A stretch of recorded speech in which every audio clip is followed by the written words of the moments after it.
नक्सलियों को बड़ा झटका लगा है। यहां उदंती एरिया कमेटी के 7 हार्डकोर नक्सलियों ने हथियार डाल दिए। लाख रुपए का इनाम था। इन नक्सलियों में एक हरियाणा का सुनील भी शामिल है, जो हरियाणा से लेकर छत्तीसगढ़ तक नक्सल संगठन की विचारधारा फैलाने का काम कर रहा था, लेकिन अब वो भी सरेंडर कर चुका है। हमारे संवाददाता हिमांशु ने सरेंडर करने वाले नक्सलियों और पुलिस अधिकारी से बात की है। आइए सुनते हैं। गरियाबंद मोर्चे पर लगातार गरियाबंद के सुरक्षा बलों को सफलता मिल रही है। एसपी निखिल राखेचा की रणनीति की बात करें तो पिछले 9 महीने में 27 से अधिक नक्सली मारे गए हैं और कई नक्सलियों ने सरेंडर भी किया है। आज इसी कड़ी में 7 नक्सलियों ने सरेंडर किया है, जिसमें सबसे बड़े नक्सली सुनील है, जो नक्सली कमांडर बताए जा रहे हैं। सुनील ने 18 तारीख को एक पत्र जारी करके बाकी नक्सलियों से भी आह्वान किया था कि दिवाली के दिन यानी 20 तारीख को सभी नक्सली उदंती एरिया नदी पर इकट्ठे हों और सरेंडर को लेकर बातचीत करेंगे और प्लानिंग करेंगे। लेकिन आज इतने दिन के बाद दिवाली भी निकल गई है। इसके बाद आज बाकी 6 नक्सलियों ने सुनील की बातें मानी और कुल 7 नक्सलियों ने आज 6 हथियारों के साथ सरेंडर किया है। मैं आपको दिखा दूं, ये सिंगल शॉट वाली एक बंदूक है, ये मोटार बताया जा रहा है, ये SLR है, इंसास है, ये तीनों इंसास हैं और ये SLR है। इसके साथ में कई गोलियां भी पुलिस ने इनके से बरामद की हैं। और ये जो नक्सली हैं, महिला नक्सली, आप देखें, ये 4 महिला नक्सली और 3 पुरुष हैं, जिसमें से सुनील को मेन कमांडर बताया जा रहा है और सुनील के आह्वान पर ही यह 6 नक्सली सरेंडर हुए हैं। सुनील इस एरिया के सबसे बड़े और सक्रिय नक्सलियों में से एक है। एक इससे बड़े जो गणेश उइके हैं, जो CC मेंबर हैं, वो उड़ीसा में सक्रिय हैं और सुनील इस एरिया में मेन सबसे बड़े नक्सली बताए जा रहे हैं। सुनील के आह्वान पर ही ये 7 नक्सलियों ने सरेंडर किया। पत्राचार हो रहा है और कहा जा रहा है कि हमारे द्वारा संघर्ष के लिए कहा जा रहा है, संघर्ष विराम की बात कही जा रही है पत्राचार करके। इसको कैसे देखते हैं? कहा जा रहा है कि कोई चाल है किसी तरह की, या अभी क्यों इस तरह की बातें आ रही कि संघर्ष विराम किया जाना चाहिए? नहीं, मेरा नहीं मानना कोई चाल नहीं है। जो तेलंगाना राज्य कमेटी ने युद्ध विराम की बात की है, वो युद्ध विराम मतलब पार्टी की तरफ से कोई फायरिंग नहीं होगा, किसी मुखबिर को नहीं मारा जाएगा, कोई ID नहीं लगाया जाएगा। अब पहलकदमी माओवादी पार्टी की तरफ से नहीं होगा। जो तेलंगाना राज्य कमेटी के कामरेडों ने एक प्रेस नोट जारी किया है, हम उसका भी स्वागत करते हैं। वो लोगों को समय दीजिए। जो और सरकार से भी हम अपील करते हैं, एक शांति वार्ता बिठाया जाए ताकि युद्ध विराम करके उन तेलंगाना कमेटी के साथी और बस्तर की कमेटी के लोगों से भी एक शांति बैठक जरूर किया जाए। यदि शांति का मौका है, आप चेतावनी सरकार देती है, हम मानते हैं चेतावनी एक बात है, लेकिन मेरा भी सरकार से अपील है कि उनके साथ शांति वार्ता कीजिए, कैसे भी समन्वय करके वो फायरिंग इधर से नहीं उधर से नहीं, दोनों तरफ से फायरिंग को बंद किया जाए। मेरा एक पर्सनल भी सवाल है, आपके साथ आपकी पत्नी भी है, इन्होंने सरेंडर किया, और आपके परिवार में कौन है इसमें? हाँ जी, अभी मैं ये जो मेरा वाइफ है यहाँ की है, मतलब कांकेर जिला की है, अंतागढ़ आदिवासी समाज की आती है। और मेरा घर में तो मेरा परिवार में मुझे पता नहीं है, 8-9-10 साल हो गए मैं नहीं गया, क्या खबर है, कौन कैसे है, तो उसका जानकारी मुझे नहीं है। आपके बच्चे? मेरा बच्चा नहीं है। तो मतलब नक्सल मोर्चे पे थे, जंगल में रहते थे, इसलिए ऐसी कोई प्लानिंग नहीं? आगे भविष्य में कोई करना चाहेंगे अपने बच्चों के लिए भी? आप कोई जिंदगी देखते हैं कि बढ़िया भविष्य, आज़ादी में रहें, अच्छे से काम करें, आम लोगों के जैसे रहें? क्या सोचते हैं इस बारे में? कोई सोच लेके? अभी तो बच्चे नहीं है, आगे भविष्य के लिए क्या नीतियाँ बनेगी, कैसा समाज बनेगा, उसके लिए हम सोचेंगे, उसमें हम फिर तय करेंगे। एक आखिरी अपील आप करना चाह रहे थे अपने साथियों के साथ कि सरेंडर कर दें। आपने जो देखा अभी तक इतनी देर में, आप जितनी देर से सरेंडर हुए, उसके बाद जो आपको समझ में आ रहा है, तो आप एक आखिरी अपील क्या करना चाहेंगे इनसे? नहीं, मेरा आखिरी अपील है, जितना हमारा सीनापल्ली एरिया कमेटी साथी है और SD के एरिया कमेटी साथी है और गोबरा सीतानदी एरिया कमेटी साथी है, आप जितना जल्दी हो सके 1 सप्ताह के अंदर मैं जिम्मेदारी लेता हूँ। 1 सप्ताह तक हम कुछ नहीं होने देंगे। और मेरा नंबर मैं जारी किया हूँ, उस नंबर में मेरा अपील करो। लेटर में जारी किया हूँ, लेटर में भी मेरा नंबर है। और गांव वालों के पास मेरा व्यक्ति के नाम से भी लेटर है, comrade Anju, comrade Baldev, comrade Ramdas, comrade ज्योति।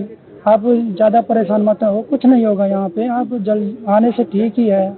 अभी परिस्थितियाँ नहीं है, बहुत कठिन माहौल है और अभी जिद पकड़ने से कोई फायदा नहीं है।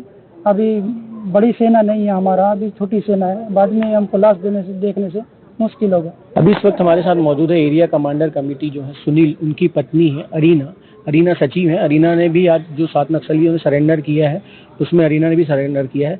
आप सबसे पहले आपका नाम बताइए, मतलब नक्सल मोर्चे में आपके और इसके अरीना के अलावा और क्या क्या नाम थे और कैसे आपने नक्सल ज्वाइन किया है?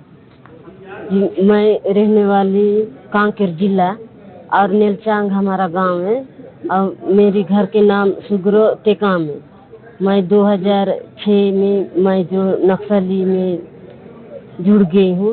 जो 2006 से अभी तक मैं जो वहाँ से बस्तर से 2009 में मेरे को बदली कर दिए इन लोग यहाँ गरियाबंद जिला में। गरियाबंद में रहे 2-3 महीना और टोटल उड़ीसा में मैं थी। अभी 2009 से 21 तक मैं उड़ीसा में काम किया।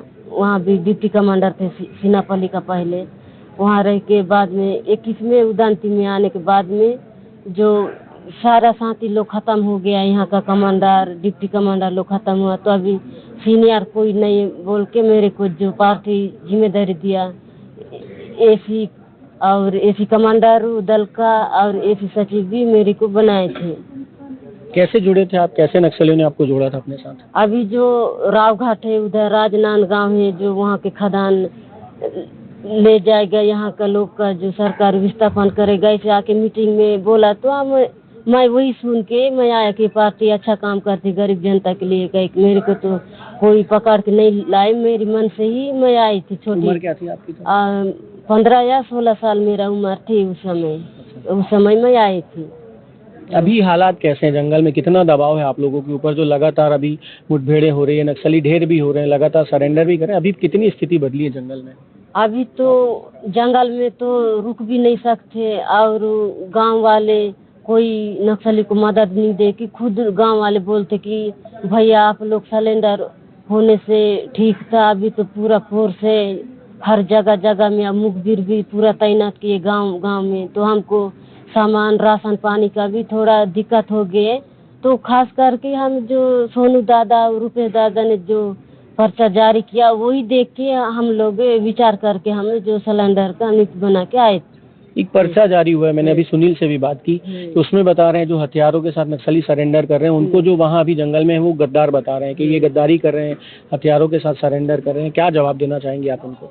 हम तो अभी ये तो दो पक्ष में कोई भी पार्टी में रहेगा, इसे ये पार्टी में भी ऐसे दो पक्ष में अभी कोई बोलेगा कि बंदूक लेके हम लड़ेंगे, कोई क्या हम सरकार को देंगे, ऐसे हम जनता के पक्ष में रह के हम लड़ेंगे, ऐसे भी सोचेगा। तो अपना सीसी वाले बोला कि जो हथियार बंद संघर्ष हम नहीं करेंगे, जो जनता के पक्ष में रह के अभी जो 50 साल हो रहे हैं हम लड़ाई को हम तो नहीं रोकेंगे। जो क्या क्या मुद्दा है, जो मुद्दा लेके हम लड़ेंगे। अभी चुनाव में भी खड़े हो सकते, कुछ नौकरी भी कर सकते, लेकिन ये DRG हो कि पुलिस काम में कोई भी नहीं करना। अगर हम नौकरी नहीं करेंगे बोले से अपने परिवार के साथ जाके अच्छा से रहना, यही अपना सीसी वाले भी बोला, तो वही सोच के मैं आई हूँ।